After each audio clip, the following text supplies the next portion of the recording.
Hi guys, what's up? So today I'm going to do something a little different. This is something I have never ever done before. I'm going to do a true crime story because this is really something. This is a case I've actually been looking at lately, and it's just like, this is legit, like no joke, probably the most disturbing case I've ever read about, along with two other cases I will mention later in the video. So today we're going to talk about this case that took place in 1999 in Hong Kong, China, and it is called the Hello Kitty murder, which we will get to why it is called that later on. So if you want to know why it's called that later on in the video, then stick to this video and you'll find out why. So let's get started, shall we? So the first part of this is how police discovered this case. So in May 1999, there was a girl who was given the pseudonym Ah Fong. She went to the Shim police to confess that she was being haunted by a woman's ghost who got killed a month earlier at that apartment. And then the police didn't believe her in the beginning, but once she revealed the name of the person and once they realized how horrified she was about the whole thing and that she was getting nightmares over it, they were in shock, but they listened to the details that she gave out. And the next part is the victim. This is the victim. Her name is Fan Man Yi. So she had a rough start in life. When she was a child, her family abandoned her and she went to live in Ma Ta Wai, which was an orphanage for girls. And so once she became a teen, she started to do drugs, and then around that same time, she got out of the orphanage and started to live on the streets. And then while she was living on the streets, to pay for her drug habit, she started to do prostitution. And even though she did prostitution, in May 1996, she got herself a job as a dancer at a karaoke nightclub, and then she moved in with a man and ended up having a son, which is pictured on the bottom. And then in 1997, she worked as a prostitute at a place called Romance Villa, which was a Kowloon brothel. And that was where she met 34-year-old Chan Man Lok, who is on the right. And he was a part of a triad, and he was also a drug dealer. And he started to visit her workplace regularly. And because he would visit regularly, he started to pay her to have sex sessions with him, and they would do, they called it, I'm trying to think what the heck it was called. They would call they called methamphetamine ice, but it was like, I think they called them ice sessions or something. They would do methamphetamine together every time he would see her. And then that was like the beginning. This was before she even got kidnapped. So what started the cause of the kidnapping was in one of the binges that she had with Man Lok. She took $4,000 from Man Lok, like at first without him knowing, but then he found out later on, and that would end up being her biggest mistake ever. And of course, Man Lok was not happy with her at all. And so even though he was upset with her, he said that she needed to pay him back, and he also needed to give her $10,000 interest. So she ended up paying him back, but he was not happy with the amount of money he got, because she did pay back the $4,000 but did not give him the $10,000. And then on March 17th, 1999, Man Lok made two of his friends that are on the bottom, 27-year-old Long Shin Cho and 21-year-old Long Wai Lun, abduct Man Yi at her own home. And then the original plan was the men brought Man Yi to Man Lok's apartment that same day, and it ended up being an old trashy apartment, which there is actually going to be a picture in this video later on that shows how messy that apartment is. And Man Lok originally had a plan just to have her stay until she paid back the interest, and as long as if she promised to do services for him. And then we get to the start of the torturing. When the torturing began, it started off with just beating her with their bare hands, and then later on weapons like metal bars, bats, kitchen utensils, and pieces of furniture, which I would assume maybe it's either, I don't really know exactly what that meant, but I'm guessing either maybe it was broken parts of furniture that they beat her with. I don't know. They didn't really give big detail about that. And then later on, Ah Fong, who was the 14-year-old girlfriend of Chan Man Lok, which, by the way, kind of baffles me that he dated her, because that is definitely statutory right there. But anyways, Ah Fong said that she witnessed Man Lok kick Man Yi in the head about 50 times, and he made her join in. And then she said that she felt like the men did all of this for fun. And then she said, this is the part that like really disturbs me.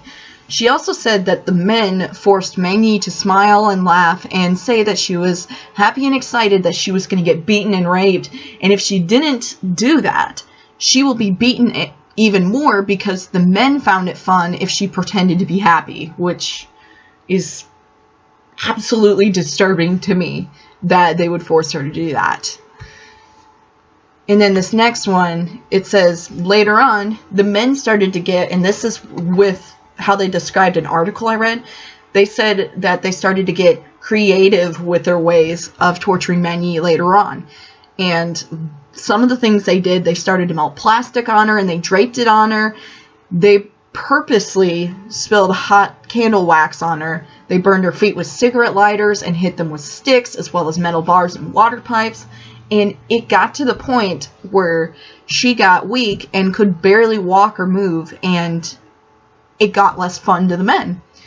And then when it came to like her beatings and stuff, with all the wounds and the cuts that she had, the men started to rub and place food, spices, chili oil, urine, feces, and dirt on her wounds and open cuts, which, it's just like, the thing with these cases, I just literally cannot imagine the pain that these people, that she went through, because, like, this is just so, like, disturbing, and the pain, I bet, was unbearable. And then another thing they made her do, they forced her to drink her own urine and eat her own feces. And then later on, the men also forced her to drink their urine. Like, basically what they did was they would pee in her mouth and she was forced to digest it. And then and she was also forced to eat their own feces as well. And then there was also one occasion where they told Ah Fong to defecate in a box and then force Man Yi to eat it. And if she didn't do it, she would get beaten even more. And then, because she got so weak, the men started to tie her up with electrical cords and hang her on a hook. And then, because she was weakening up to make it more fun to them, they started to beat her with iron bars and left her to hang overnight. And then this, like, really baffles me. And it's so messed up. They would then go to the other room and play video games and do drugs or even watch TV while she was suffering in the other room and just hanging there. And this was around the time the men felt like they weren't having fun torturing her anymore. And then, on April 15th, 1999, a full month after Man Yi was abducted, all three men and Ah Fong went out to eat, and when they came back, Ah Fong had to go to the bathroom, and that was where she found Man Yi dead in the hot tub, sorry. I'm like, I always say hot tub, so it's like, because I have a hot tub of my own, but, she found her dead in the bathtub. I'm sorry, that's not funny. I don't know why I'm laughing. And then, when she was discovered, this is what really grosses me out the most about this case, other than the fact that, you know, she was forced to laugh and smile and act excited about her getting beaten and raped, other than that, and the fact that they, like, rubbed wounds on her, like, they rubbed, like, food on her wounds, like, when she was discovered, her wounds were oozing orange-colored pus, which, it really grosses me out, because I don't know why. I don't know if it is because of all the stuff that was put in her wounds, like the chili oil and the spices and all that stuff. I don't know if that's why, or if just her wounds were so bad to the point it was orange colored. I don't know, but I would assume it was probably because of the stuff that was put into her wounds. And this is where we're going to get to the part on why this case is called the Hello Kitty murders.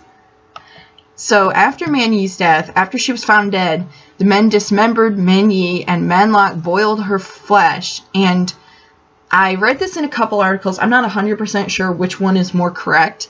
And while doing that, the men were also cooking noodles, but it was unknown whether they used the same pot to cook the noodles, the same pot that they used to boil her flesh, or if they used another pot. I also heard that they did 2 different pots, and then they mixed the flesh, they mixed the noodles with the same spoon they used to mix the flesh. And then after he boiled the flesh, Manlock took the skull and sewed it inside a Hello Kitty mermaid doll, and it hence is the name Hello Kitty murder. And if you look on the bottom, I mentioned earlier about their dirty apartment. Right next to the picture of the Hello Kitty mermaid doll is how messy and how their apartment is falling down in that picture.